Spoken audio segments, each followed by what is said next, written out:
Well, man, am I the only one going to join on video here today? No other faces for me to look at?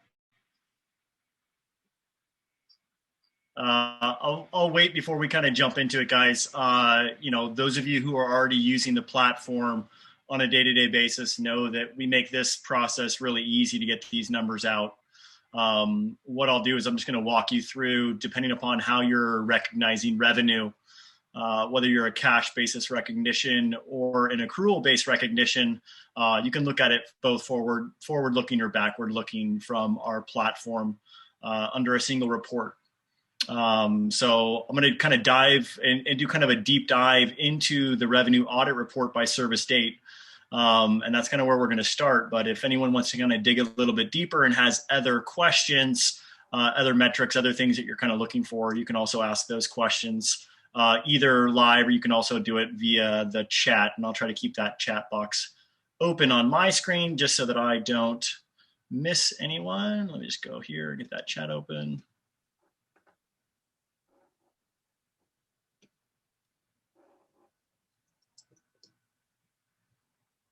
Okay. All right. All right, so we got a few people in here. Oh, and even Robin joined mine. Thank you, Robin. Might not but I'm here for now. That's right. Like I've shown you before, it's pretty easy to get these numbers out. So when you guys are looking at that pet profits, the main thing that we're kind of looking at is going to be your second tab, which is A-revenue. And under A-revenue, really what you're trying to figure out are your total revenue, total number of pet services performed, and understanding what your effective rate is. Within Pawloyalty, we've made this pretty much a single report that you can run. And we've made it a report where you can actually drill down into the details fairly easily. So I've chosen to run this report from 3/1 to 3/31. From a navigation perspective in our system, it's just financial reports, revenue audit report by service date. And what I've done is I've loaded this report, and so we can see each one of these tabs on a separate tab. But we're going to just start on the boarding side because hopefully, like most of you, I think most people are almost done with spring break. And I heard at least from 3 companies today that this was their best spring break ever. So I'm hoping it's kind of turned back on for everyone. But what you see here is I run it for that particular date range. And so I'm just looking backward. And I can see that during that date range, I did 113 pet nights with an effective average rate of $58.19 and a total revenue of $6,576. Now, as I go down below, I can see my subtotal summary. And what that tells me is that shows me the effective rate by pet night. And so I can see here that my regular rate is $60. So 86 of those 113 nights are at that average rate of $60. I had 3 nights, which are at an actual regular rate of $40, which means somebody hard coded that from like a grandfathered that customer in saying, hey, that is their regular rate. So there's no effective discount showing up for them. But then you see the rescue dog, which I know is a pretty popular discount. This company is giving a $6 a night discount off of that. So you have 7 nights at the $6 discount. And then they're also giving an additional discount, which is a 7+ night boarding discount. And they have 17 nights at that. And so this is effectively how they got to that $58.19 discount. When you look at this report, though, I think that it's really important to kind of look at 2 components of this, because sometimes you're looking at this number, but you're not considering the fact that you can also raise this actual number up when you look at the average revenue per pet per night based on based upon what your sell-through percentages are. So down below here, what we've done is we've taken all 113 nights and we've actually broken them down by night, by dog. And so you can see here, hey, this is the baseline. This guy, Bruno Holmes, he paid $60 rate, but his average revenue per pet per night, when you factor in his activity bundles and his enrichment activities and any departure grooming services, he's actually paying $78.25 per night. And so you can look at that down the line for every single pet and every single pet night for that duration for all 113. We do the same exact thing for the daycare side of it. So you have your daycare as a service, you have your evaluations as a service 419 daycare days at an average rate of $20.14. And you can see how those all break down directly into the system here. So the highest number at 224 at $23 a day. You have some people at a little higher at $25 a day, some people even at a $35 a day. That must be a special handling dog who's a little pain in the ass, I assume. But again, as you look down and as you go a little further, you'll still be able to see, okay, great. Well, this guy was a daycare dog, but at the end of the day, ton of enrichment, $82.22. Now, when you're looking at this and you're wanting to actually just fill out the overall spreadsheet and the profits spreadsheet that the dog gurus gave you guys today, the best one to use is just your summary tab. So your summary by service tab is going to give you every single item that you guys sell. You'll see activity bundles here. You'll say individual boarding services, daycare services, grooming services, extras, activities, whatever it might be. Everything's going to have its own line item here. Everything's going to have its own individual count.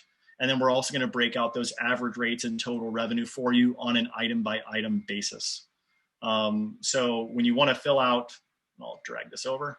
When you're wanting to fill this guy out right here, when you look at lodging, daycare, grooming, you can add another column here if you want to do activities and extras and look at those separately, or you can kind of plug them underneath individual components of where enrichment might be added. So, if I'm doing a 1-1 playtime, am I adding that under daycare? Am I adding it under lodging? And really looking at that kind of effectiveness. So that's how we do it. We make it as simple as possible to kind of get those numbers out of the platform. And so any questions, comments, concerns, anyone who needs help doing this, you can always jump on our calendar by going to my calendar link in my email or directly through the website. If you want to just jump on there and have me walk you through it, or have me help you fill out your forms to make sure your pricing is accurate.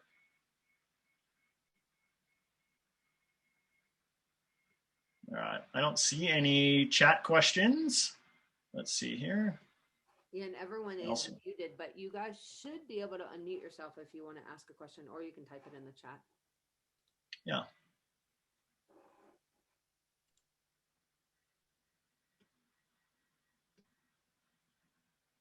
You're welcome, Christina. No question, just a thank you. Huh? You're always welcome. Apparently, they all know how to use your system already. Well, listen, if you can't run a single report, there's probably a larger issue at play here. So the good news is that, we try to make it as easy as possible for sure. All right. Well, if there's no questions, then I guess, Robin, I'll let everyone leave. I won't hold you guys hostage here. But as always, if you do want to jump in and ask more questions or dig into our reporting a little bit more, feel free to jump on my Calendly and schedule some one-on-one time with me.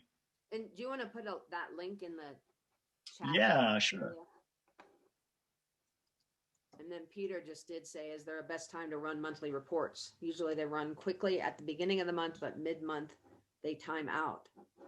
Yeah. So Peter, when you're thinking about running longer date ranges of reports, you're running them after hours when not everyone's checking in and out dogs. So after 6 p.m. Central Time is probably a good time to start. Also, when you're running your effective reports, if you're running it for a larger date range, or you're running like your closeout report or something like that, not running it for the existing date will allow that to load a lot faster. So like an example, like if I came in here to my financial report and I wanted to run like a closeout report or something like that, if I wanted to look at a larger date range, so let's just say I wanted to look at last month. If I include today's date, that report is going to load a lot slower because it's actually pulling from extra different tables.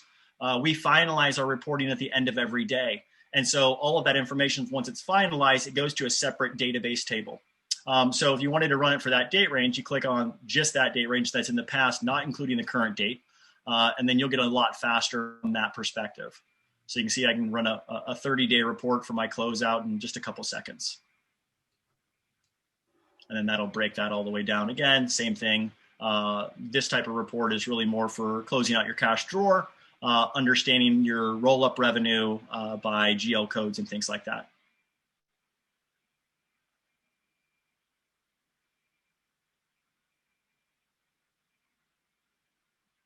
Any other questions?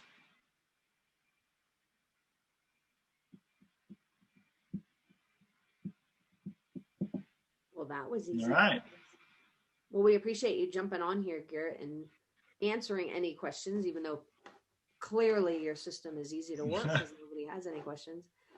Yeah. But Garrett did put his link if you need to talk to him individually or want to set up a time to just jump on a call and have him help you with any of your software questions. He put that link in the chat box, so be sure to check that out.